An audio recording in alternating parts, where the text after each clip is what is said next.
Itu bukan bahasa kita, itu adalah bahasa Latin.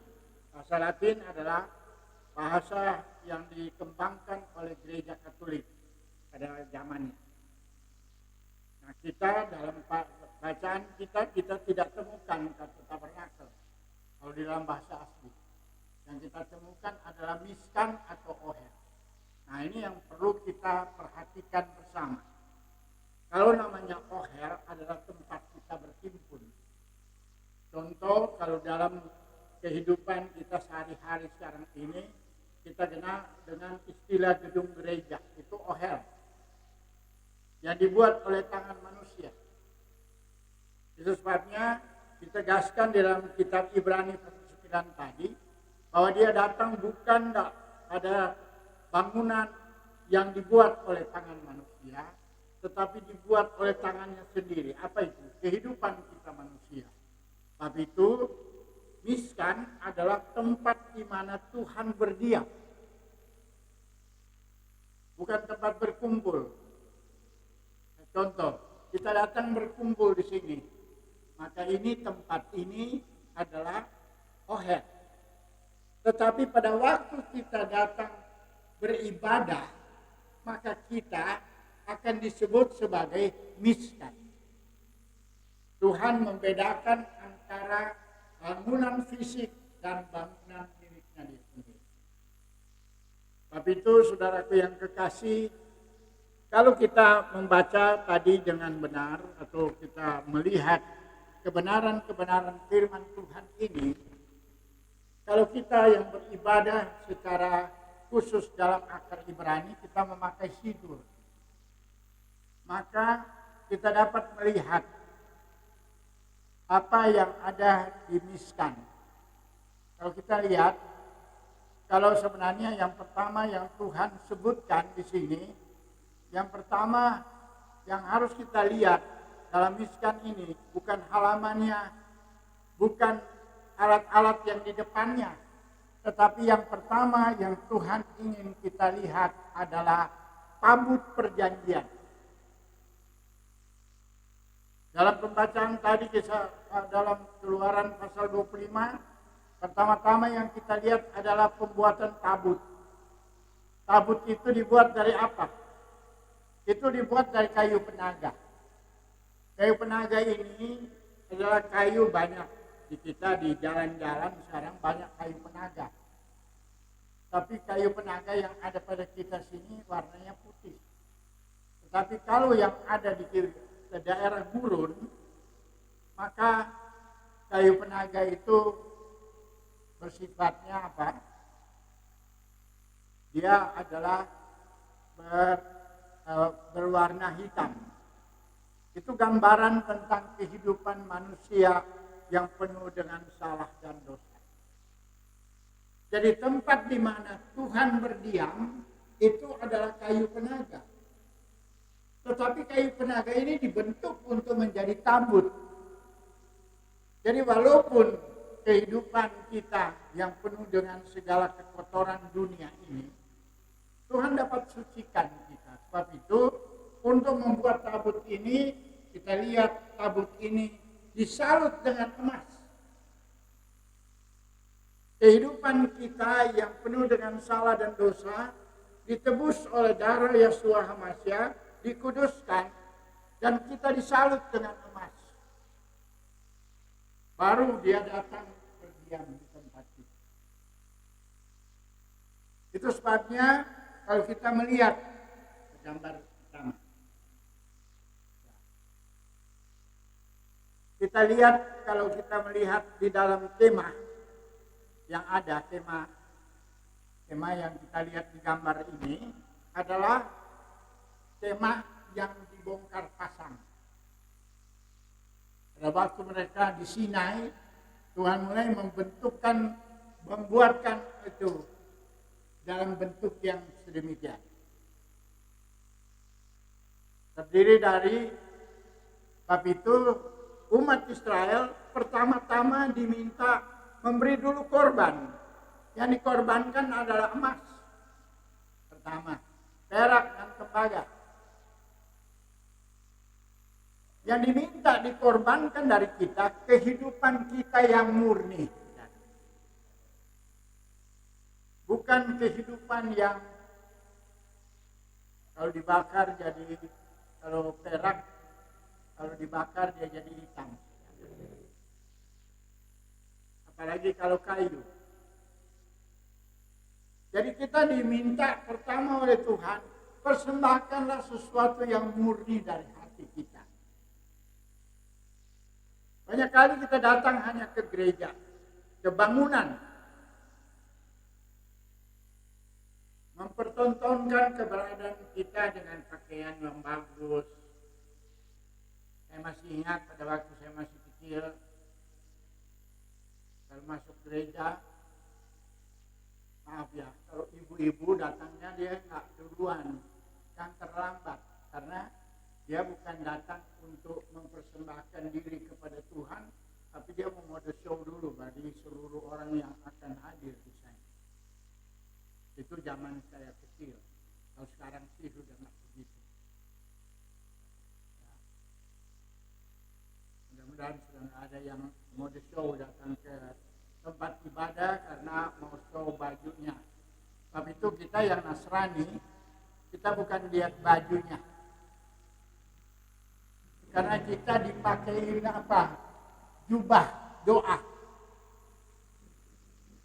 Ini ada kain. Kenapa kita tidak melihat seluruh umat Tuhan pakai begini? Hanya yang umat Nasrani yang menggunakan. Karena yang sekarang banyak pengikut Tuhan yang sudah abal-abal. Sudah bukan murni, tetapi yang disebut ajaran pengganti. Mereka tidak memperdulikan apa yang difirmankan oleh Tuhan. Sebab itu pada hari-hari ini kita mau dibentuk oleh Tuhan. Saya bersyukur, berterima kasih Tuhan memberi kekuatan dan kesehatan bagi saya. Karena sebenarnya ukuran kita manusia, tanggal 28 Desember yang lalu saya sudah lewat. Tetapi Bapak Yahweh itu sangat baik, memberikan kekuatan kembali, walaupun tetap ada kekurangan pada saya. Belum bisa berjalan dengan baik. Tetapi secara fisik, otak saya tetap bisa jalan. Saya masih bisa bicara yang lurus. Karena masih banyak yang harus saya kerjakan. Masih banyak pengetahuan yang saya dapat dari Tuhan yang belum saya bagikan kepada banyak orang. Pelajaran tabernakel ini atau pelajaran miskan ini bukan baru sekarang saya tahu. 50 tahun yang lalu saya bertobat. Saya sudah mulai dengan apa yang Tuhan firmankan. Ada banyak pengajaran. Kalau yang dulu mengikuti saya mulai tahun-tahun 70-an, mereka sudah belajar ini. Tetapi sangat terbatas. Karena pada zaman itu guru-guru yang mengajarkan kepada kami masih belum mengerti akar Ibrani. Hanya berdasarkan apa yang mereka baca dalam pegangan yang ada pada waktu itu. Yaitu dalam terjemahan bahasa Indonesia. Dan waktu saya bertobat 50 tahun yang lalu, terjemahan kita masih terjemahan lama. Masih gabungan antara Klinker punya yang dikerjakan di sekitar tahun 1700 dan Bode di tahun 1400-an. Bode saja tidak dapat menyelesaikan perjanjian barunya karena dia sendiri meninggal. Pada waktu saya bertobat, Pada waktu saya masih kanak-kanak, saya masih ingat sekali. Karena kakek saya adalah seorang hamba Tuhan, pendiri Gereja Balat Selamatan di Indonesia. Dan menyebarkan banyak sekali firman Tuhan, Alkitab yang kecil-kecil kayak waktu itu. Dan saya membaca. Dan saya dibimbing. Di tahun 50, umur saya 10 tahun, pada waktu saudara-saudara saya kembali dari Jawa ke Manado, di tahun 50-an, beliau mengajarkan kehidupan kami yang umur 10 tahun ini, Shema Israel. Jadi Shema Israel bukan sekarang saya sebut, tapi 50 tahun yang lalu sudah saya sebut. Karena kami keturunan Israel dari suku Efraim.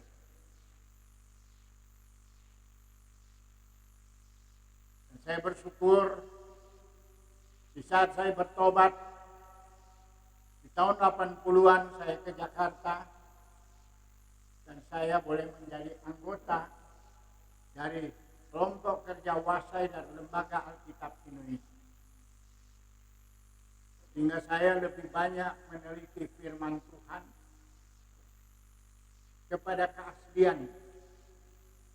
Dan itulah yang membawa saya boleh mendirikan Kehilat Nasrani Pimpinan Roh Kudus di tahun 2000.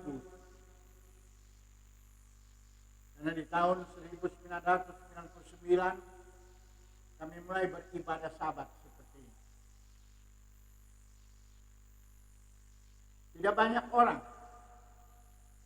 Dan bukan secara bahwa terbukti untuk mengerjakan pekerjaan ini itu tidak gampang. Saya memakai talit aja saya diusir oleh pendeta muda dari gereja supaya meninggalkan gereja. Terjadi di tahun 2005 di Jakarta. Tapi apa saya mundur? Tidak. Maju terus. Terbukti sudah 23 tahun boleh dikatakan. Saya, suami istri kami bahu-membahu melayani pekerjaan Bapak Yahweh melalui Kehilat Nasrani. Walaupun tidak bisa menjangkau seluruhnya. Tapi saat ini kami bersyukur, berterima kasih. Dengan adanya pandemi ini, dengan berubahnya situasi dunia, kita dapat menjangkau banyak orang melalui peralatan-peralatan modern. Kita bersyukur kepada pemerintah kita. Kemarin saya mendengar obrolan Ibu Menteri Keuangan mengenai dikucurkannya dana besar kepada Departemen Kominfo ya, untuk membangun internet di seluruh wilayah Indonesia. Sehingga hampir semua desa sekarang bisa menerima signal. Tapi itu siaran langsung kami coba tingkatkan mutunya dengan gambar supaya bukan hanya kalau dulu cuma langsung mukanya saya aja, mukanya pengkhotbah saja yang dilihat. Tapi sekarang bisa kita lihat gambar sehingga lebih mudah kita belajar. Saya mengikuti pendidikan belajar secara visual. Bersyukur di tahun 1960-an saya boleh mengikuti pendidikan di luar negeri. Dan banyak kami belajar dengan visual ini. Hanya ditunjukkan dan kami sudah bisa. Walaupun kami nggak usah ada alatnya, tetapi secara fisik kita lihat. Dan ini juga menjadi bagian kita sekarang. kalau kita mau belajar tabernakel atau kemah suci ini, kita bukan hanya bicara dalam 1 jam. Ini harus ada suatu pengajaran yang berkelanjutan. Nah, saya akan usahakan kalau perlu setiap hari ini kami akan mengudara atau dapat kita kirimkan ajaran-ajaran ini. Kami coba masukkan ke FB dan juga melalui YouTube supaya kita boleh belajar bersama. Dalam pembangunan kemah suci, Tuhan kalau kita melihat banyak ajaran kita mulai dari halaman. Tetapi kalau kita baca firman Tuhan, dia mulai dari tabut perjanjian. Itu berulang-ulang. Pertama, Kejadian Keluaran 25 yang kita baca. Tapi kalau saudara melihat pada waktu ditabiskannya, saudara mari kita baca bersama, kita buka bersama-sama firman Tuhan di dalam Keluaran pasal 40. Dari Keluaran pasal 40 kita dapat melihat pada waktu Musa mentabiskan. Pada waktu mentabiskan kemah suci ini, maka jelas sekali bahwa itu harus dimulai dengan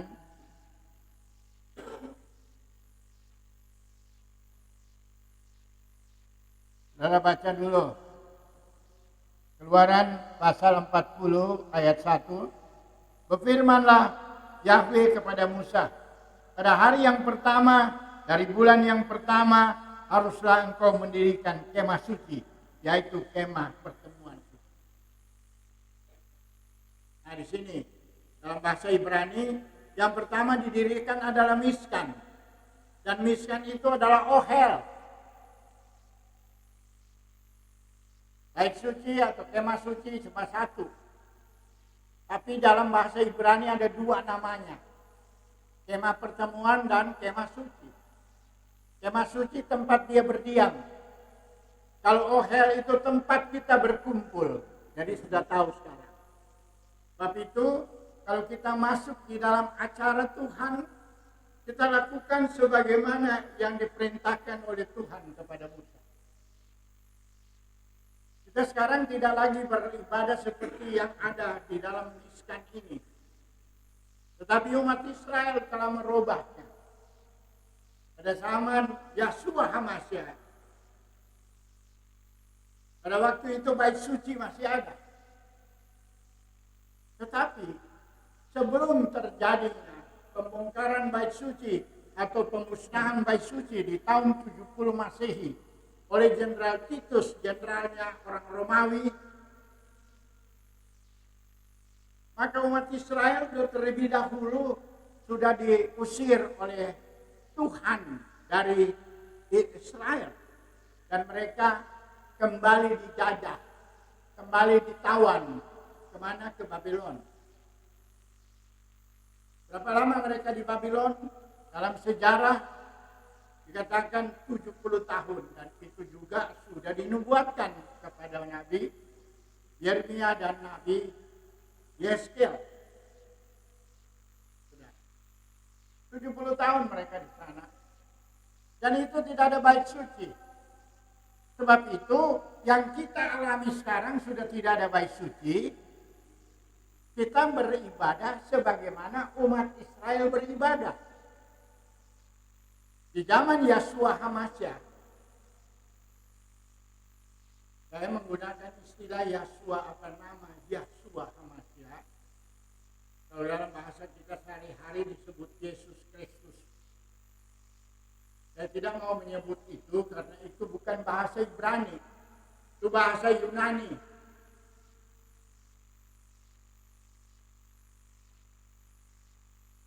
Saya bukan mau memusuhi bahasa Yunani. Tetapi ada firman Tuhan.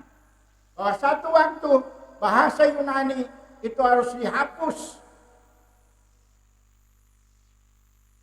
Di mana ayatnya? Ada satu-satunya ayat.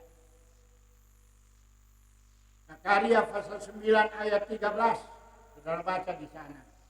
Aku merentang Yehuda, mengisi busurku dengan Efraim, mengayun anak-anak Sion untuk melawan anak-anak Yunani. Itu bahasa Indonesianya agak diperbaiki, tidak terlalu diberatkan. Kalau bahasa Ibrani untuk menghancurkan anak-anak Yunani. Kadang anak-anak Yunani merajalela. Pengajaran-pengajaran Yunani yang menguasai dunia teologi. Saya belajar teologi 4 tahun.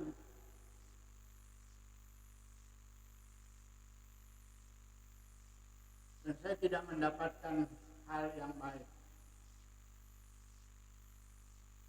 Begitu saya mempelajari bahasa Ibrani, saya melihat kuasa Tuhan dinyatakan. Banyak rahasianya yang muncul di sana, yang tidak dapat ditemukan dalam bahasa kita karena terjemahan. Contoh, terbukti Bapak Yahweh dan Yahshua itu sudah ada di kitab Kejadian. Di mana ditulis? Kemarin saya didatangi hamba Tuhan, dan pada waktu saya membawakan itu, dia tanya, di mana tertulis? Nah, ada tertulisnya, nggak pernah baca. Ya memang bahasa Ibraninya beda. Karena kata pada waktu dia membangun, atau kalau situ disebut apa? Tolong baca. Ya. Pada waktu membentuk manusia, kata membentuk dengan 2 yod. Nah, kalau yod dalam bahasa Ibrani menyangkut nama Bapa. Dan itu nanti lebih ditekankan di dalam Yesaya pasal 12 ayat 2 dan 3.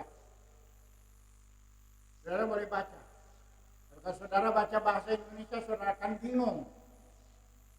Karena di sana ada huruf besar dua-duanya.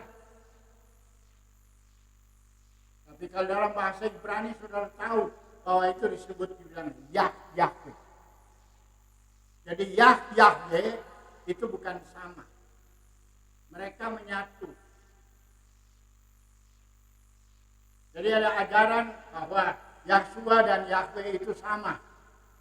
Tidak. Mereka itu sendiri-sendiri. Karena sejak dunia dibentuk, mereka berdua sudah ada. Itu harus kita baca dalam bahasa asli. Nah, ini kita perlu belajar, saudara. Nah, kalau kita lihat gambar ini, di depannya ada bagian halaman. Memasuki halaman ada pintu gerbangnya dulu. Pintu gerbang ini berbicara tentang pintu Yahshua. Yahshua sendiri katakan, akulah pintu. Kalau tidak melalui dia, orang tidak bisa sampai kepada Bapa. Ya kan? Cari sendiri ayatnya ada di mana. Supaya saudara makin pintar. Sebab itu kita masuk ke dalam bahasa Ibrani, pintu ini bicara tentang bina. Kata konein Adam bina.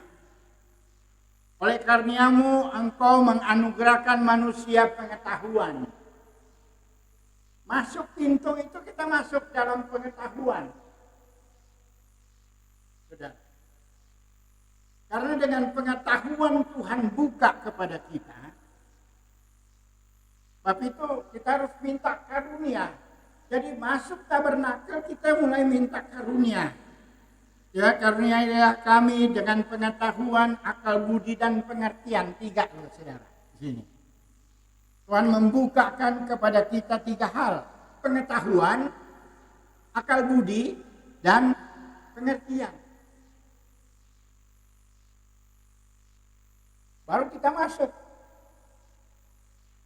Bukan lompat.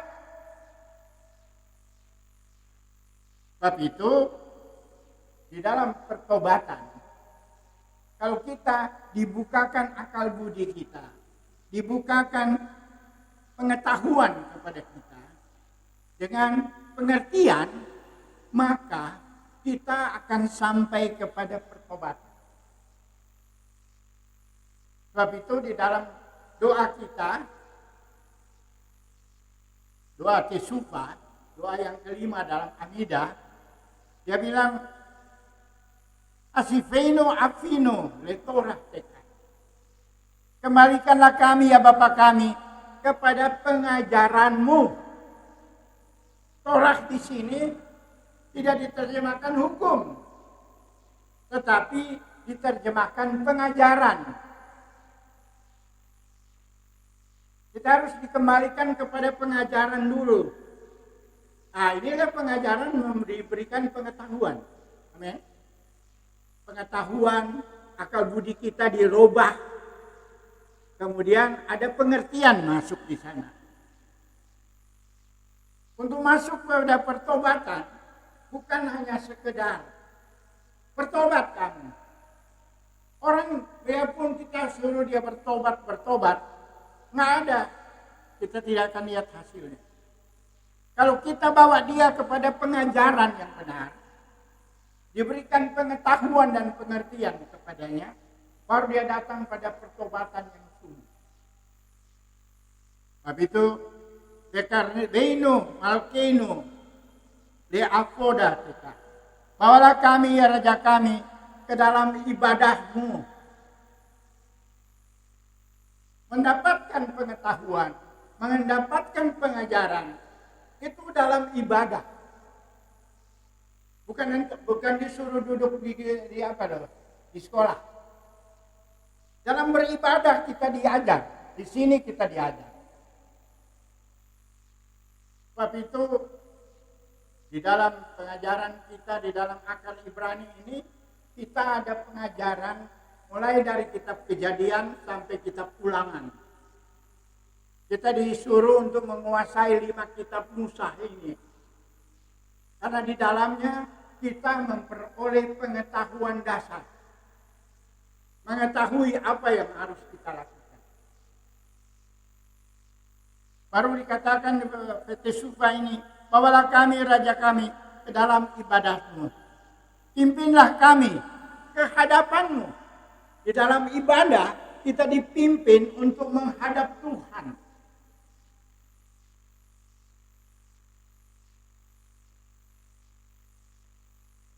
Sebab itu kita harus melakukan sebagaimana yang umat Israel lakukan. Mereka tentunya tidak mudah mendapatkan ini. Mereka di bawah yang menyusun Amidah ini, itu dikatakan di dalam Rabinik adalah siapa? Itu adalah Esra. Sebab itu banyak kali Amidah ini disebut Semone Esra. 18 doa yang disusun oleh Esra.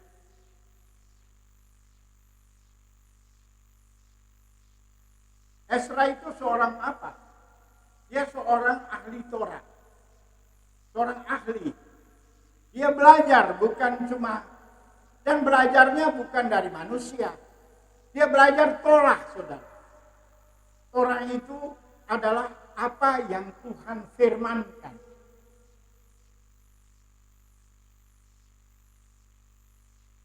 Firman itu mulai muncul di tengah-tengah umat Tuhan di mana?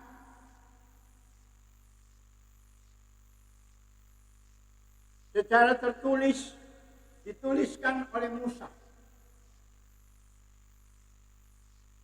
Kalau tadinya Tuhan boleh bicara kepada Abraham, Tuhan boleh bicara kepada Henok, Tuhan boleh bicara kepada Adam. Tetapi yang tertulis baru di zaman Musa.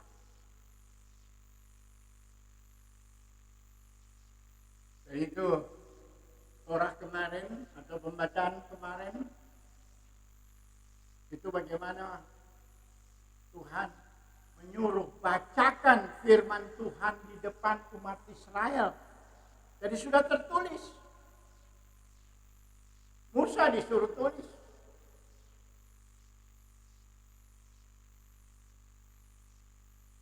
Dan itu yang kita kenal sekarang dengan namanya kitab suci. Ini kitab yang sudah tertulis. Bukan tidak tertulis, ada tertulis.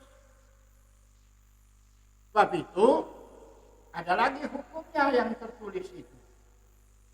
Rasul Paulus katakan di dalam 1 Korintus pasal 4. Jangan engkau melampaui apa yang tertulis. Ada ungkapan kata Paulus dalam kisah 1 Korintus pasal.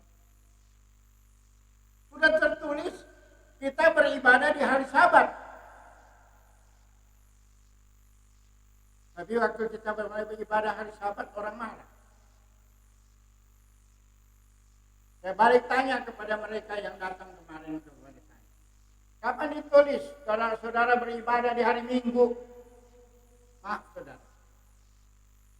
Harus belak-belakan sekarang. Kalau salah kita sebut salah.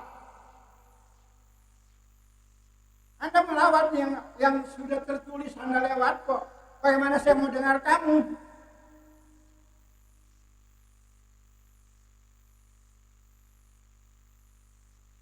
Bagaimana saudara yang melanggar yang tertulis, saya melakukan yang tertulis, kamu marah.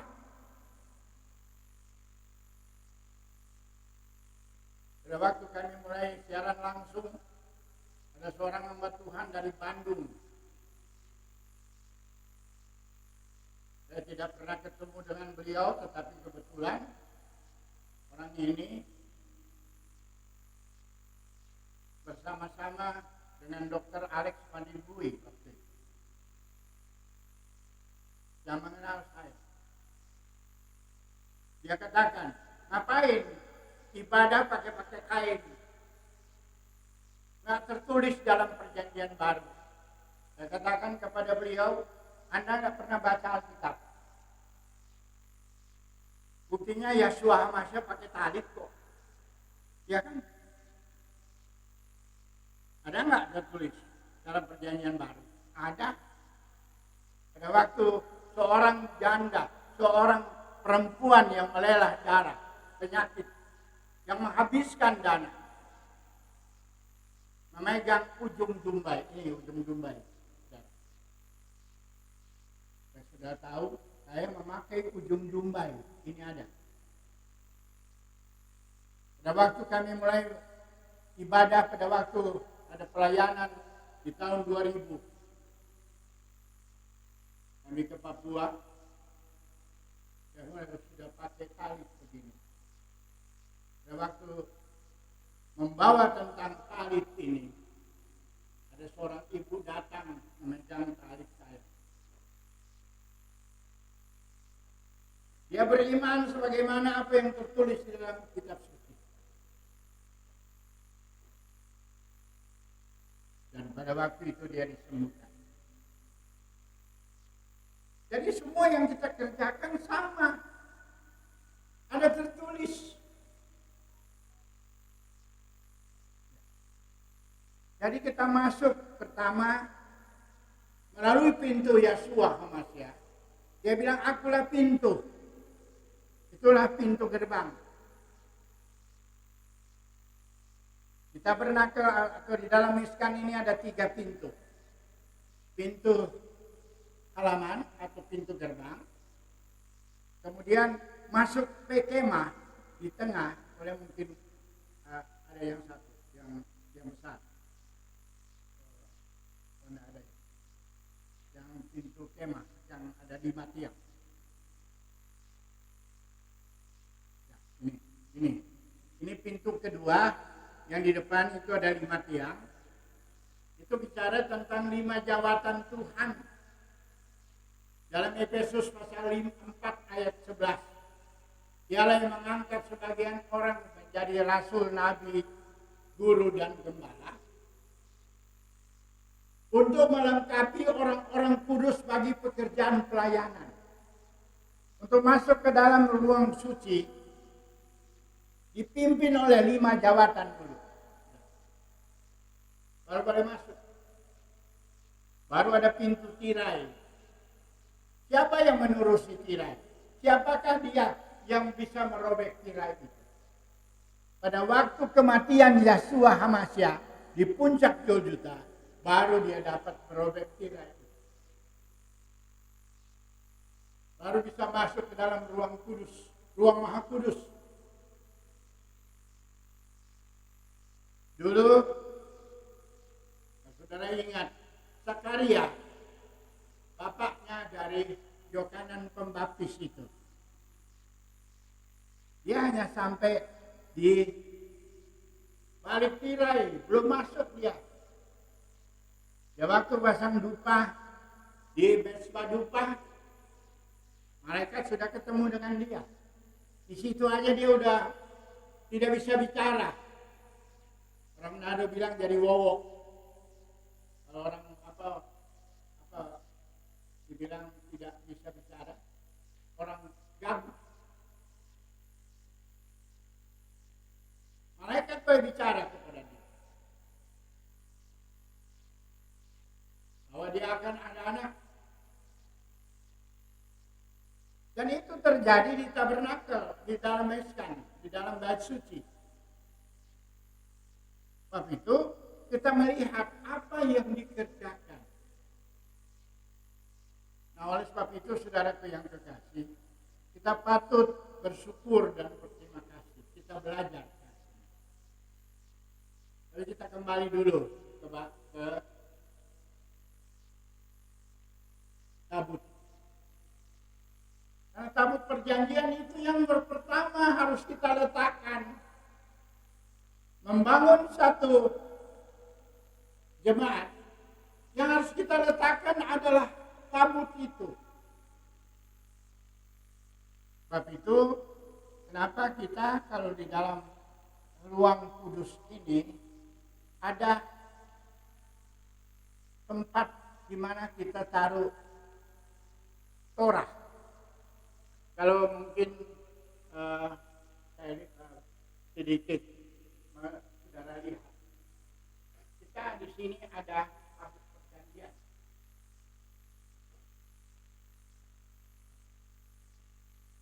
Kamera diletakkan untuk lihat. Kita ada tabut perjanjian.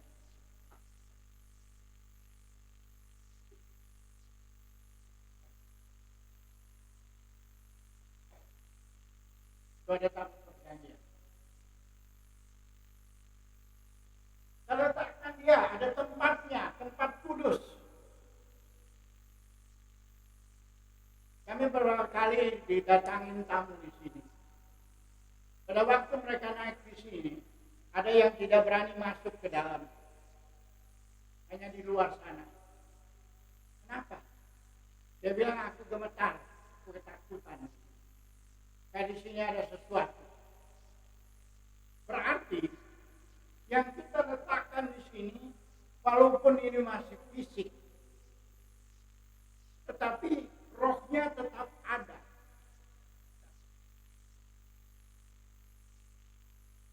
Dengan kita membangun hal-hal ini memberikan kepada kita kekuatan. Nah, kita sekarang bukan lagi membangun secara fisik. Apalagi sekarang ini di Israel katanya sudah muncul sapi merah. Dan itu tanda-tanda akhir zaman.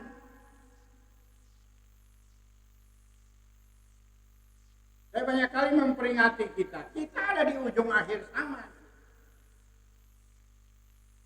Contoh, 2 minggu yang lalu ke 3 minggu yang lalu, berapa banyak yang mati di Suriah dan di Turki? Kalau nggak salah 41.000 ya. Hanya sekali goyang aja. Katanya di Papua terus goyang. Ada sebulan lebih.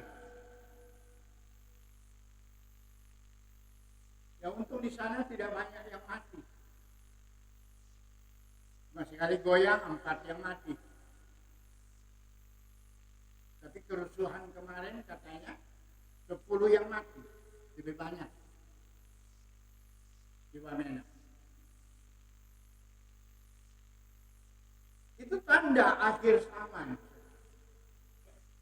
Apakah kita siap? Nah, untuk mempersiapkan ini, kita harus kembali ke akar Ibrani. Karena akar Ibrani ini ada firman Tuhan. Sudah dipercayakan kepada umat Israel. Saudara-saudara, kalau saudara nggak mau, ya nggak apa-apa. Biar berikan kepada kami yang mau. Kita harus siapkan diri untuk menyambut kedatangan Yahshua HaMashiach, Tuhan dan Juru Selamat kita, Mesiasnya Israel.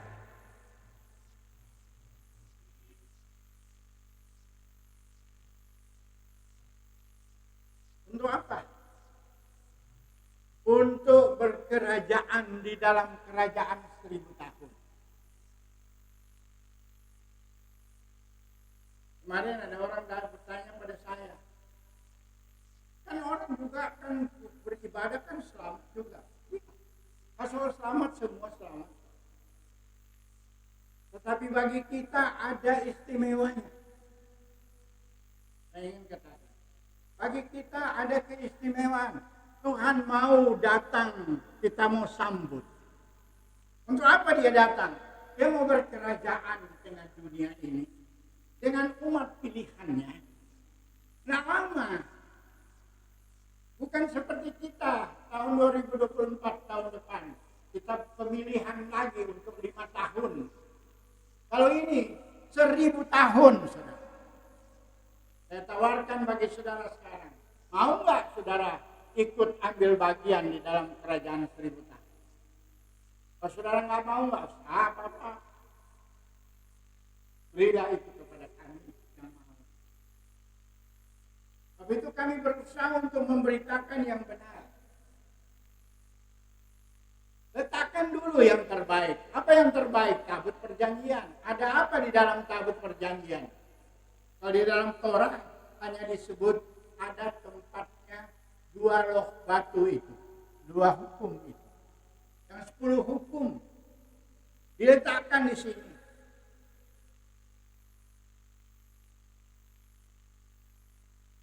Tapi kan sekarang orang nggak mau Torah lagi kan? Orang-orang kan nggak mau yang Torah. Nah, Torah itu berarti saudara menolak 10 hukum. Nah, itu yang ada di dalam tabut. Tapi kalau di dalam perjanjian baru ada tambahannya. Apa tambahannya? Ada bokor mana di situ. Bokor yang berisi mana? Mana ini kan makanan kepada orang Israel selama mereka di padang gurun, tidak usah bekerja, dikasih makan cuma-cuma dari surga. Amin. Dan nggak usah takut. Kalau ada kesusahan besar, nanti kalau Bapak itu pada beberapa tahun yang lalu pada waktu mulai pandemi ini di Surabaya ada muncul pengajar-pengajar yang menyesatkan. Lari dari kota, mereka jual barang-barang mereka. Pergi beli di Gunung Kawi, mereka beli tanah. Kebetulan ada jemaat kita di sana. Dia tanya, apa ini harus begitu? Saya bilang jangan. Bukan begitu caranya. The life must go on. Kehidupan kita mesti jalan terus. Tetapi pemeliharaan Bapa Yahweh lah yang kita harapkan. Dia tidak akan biarkan saya. Buktinya pemimpinnya mati. Tanah itu mau dijual nggak laku.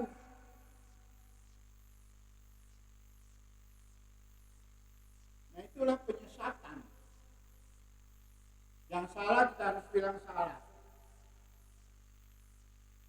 Tuhan sanggup memberi kita makanan. Karena dia sudah kasih contoh umat Israel. Umat Israel umatnya cuma sedikit. Jutaan kan waktu keluar dari Mesir. Ngomel-ngomel aja dia. Tetapi makanan jalan terus. Apa yang dikasih makan? Mana yang turun dari surga.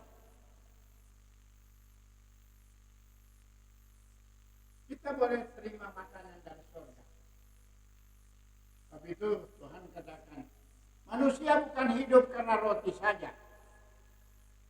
Tetapi dari firman.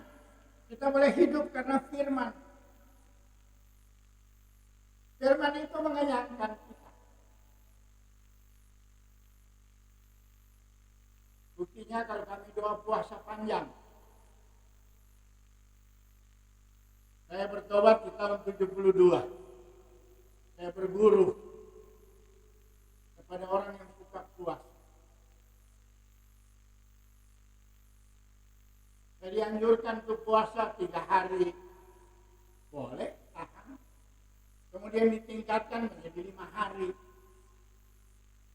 Akhirnya 7 hari, saudara boleh. Nggak mati, nggak minum air, nggak makan. Tapi kita boleh hidup. Karena apa? Tiap pagi saya khotbah. Tiap pagi saya harus mengajar. Siang mengajar, sore mengajar, malam mengajar. Lewat aja, 7 hari nggak usah makan. Hidup kok. Kita tahu membaca firman Tuhan. Karena pada waktu kita membaca firman Tuhan, kita ada bersama di dalam tabutnya Tuhan.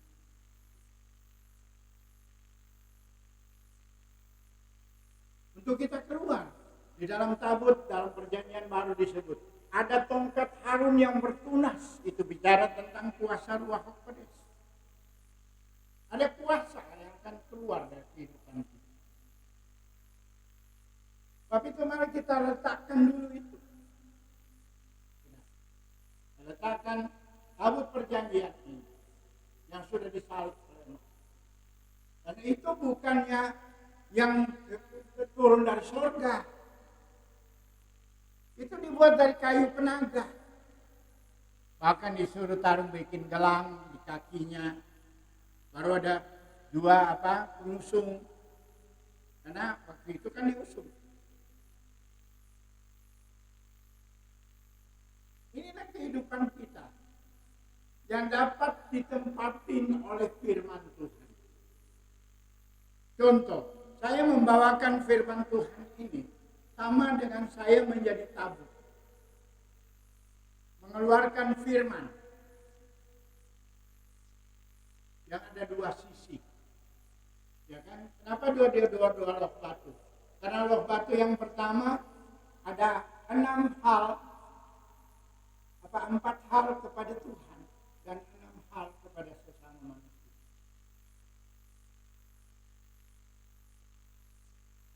Kita dapat membagikan.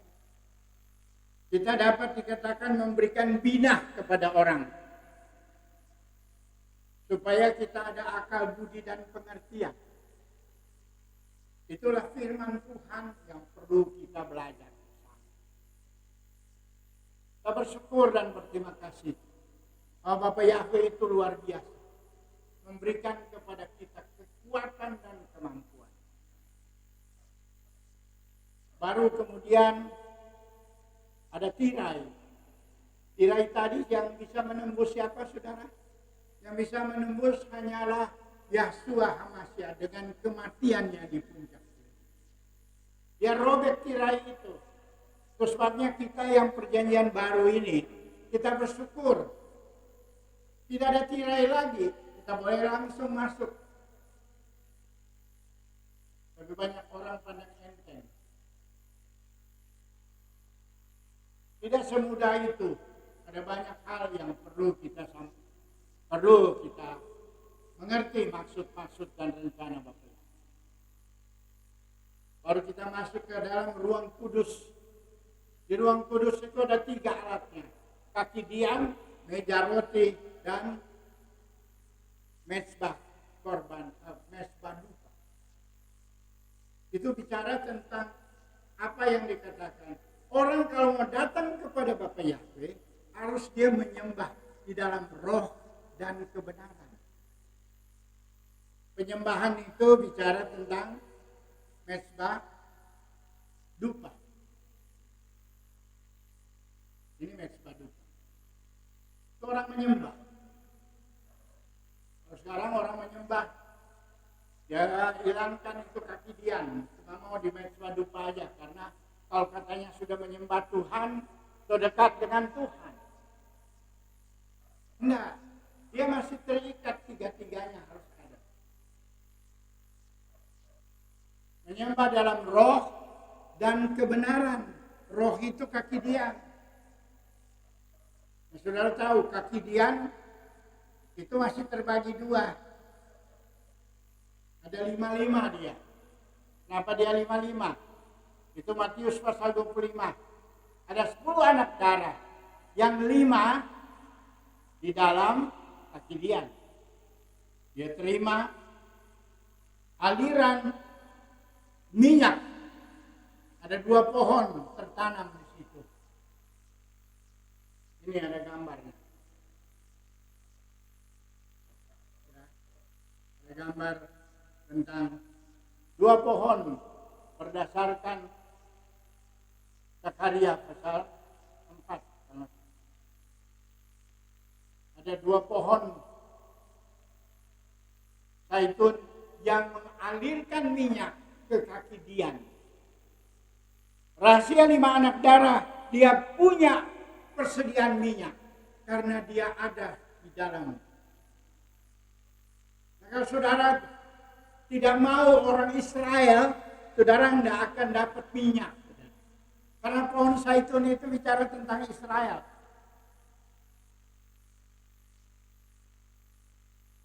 Yang tidak masuk siapa? Di kaki dian. Yang orang yang suka lari sana lari sini. Dia tidak ada dalam ibadah kok.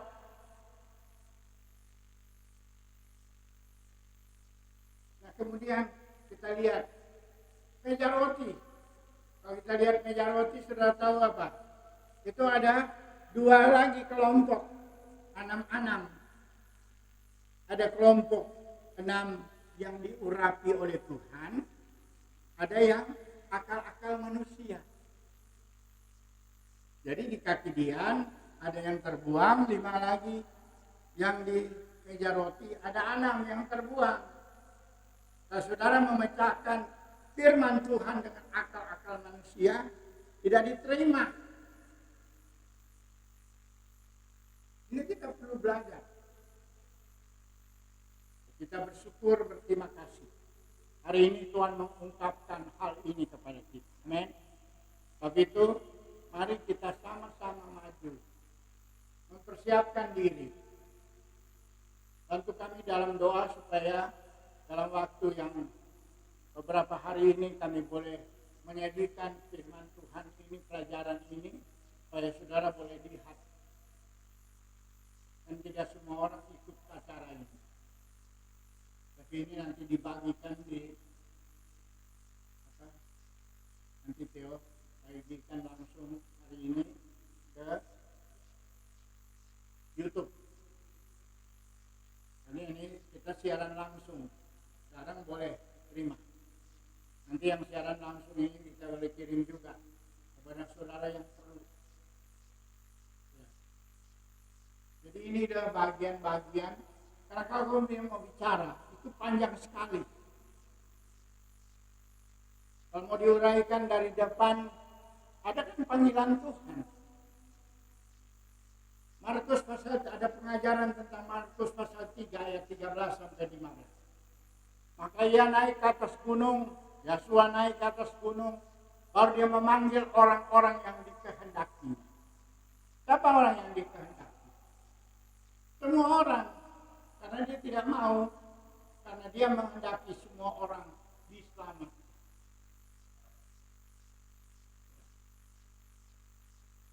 Nah itu ada bagiannya. Baru kita masuk ke dalam, dipimpin berdasarkan tesufah. Tadi kan di Tesuka.